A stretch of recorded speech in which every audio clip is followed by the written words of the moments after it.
প্রশ্ন একে বলা আছে 2010 সালের 1 জানুয়ারি শুক্রবার ছিল। এবছরে 31 ডিসেম্বর কী বার হবে?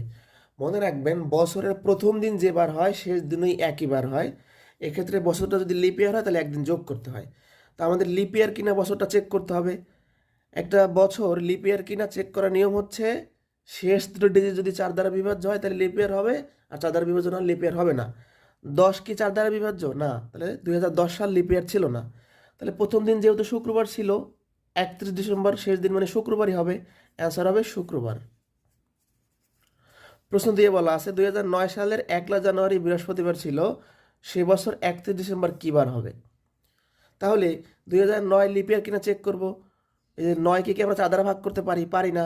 তাহলে 2009 সাল লিপ ইয়ার ছিল না। তাহলে বছরের প্রথম দিন বৃহস্পতিবার হলে শেষ দিনে বৃহস্পতিবারই হবে। অ্যান্সার হবে বৃহস্পতিবার। প্রশ্ন 3-এ বলা আছে 2028 সালের 1 জানুয়ারি বৃহস্পতিবার হলে সে বছর 31 ডিসেম্বর কী বার ছিল? তাহলে 28কে 4 দ্বারা বিভাজ্য হয়, 28কে 4 দ্বারা ভাগ করা যায়, তার মানে 2028 সাল লিপ ইয়ার হবে। এখন 2028 যেহেতু লিপ ইয়ার, তাহলে বছরের প্রথম দিন বৃহস্পতিবার হলে শেষ দিন কী হবে? বৃহস্পতির সাথে একদিন যোগ করতে হবে, শেষ দিন হবে শুক্রবার। লিপ ইয়ার হলে আমরা একদিন জাস্ট যোগ করে দিব। প্রথম দিন বৃহস্পতিবার ছিল, তাহলে শেষ দিন কী হবে? বৃহস্পতিবার সাথে একদিন যোগ হবে, শুক্রবার।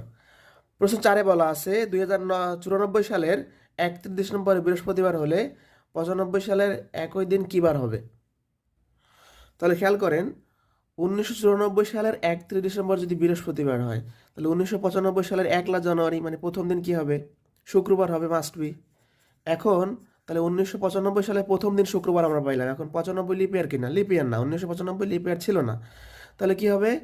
1995 সালের 1 জানুয়ারি যেহেতু শুক্রবার, তাহলে 31 ডিসেম্বরও শুক্রবারই হবে। অ্যান্সার হবে শুক্রবার। আমাদের কি বলছে? 1995 সালের একই দিন, তার মানে 1995 সালের 31 ডিসেম্বর বের করতে বলছে। ওকে, তাহলে আমাদের অ্যান্সার হবে শুক্রবার। প্রশ্ন 4-এ বলা আছে 1994 সালের 1 জানুয়ারি বৃহস্পতিবার হলে 95 সালের ওই একই তারিখ কী বার হবে? কমেন্ট বক্সে জানিয়ে দিন।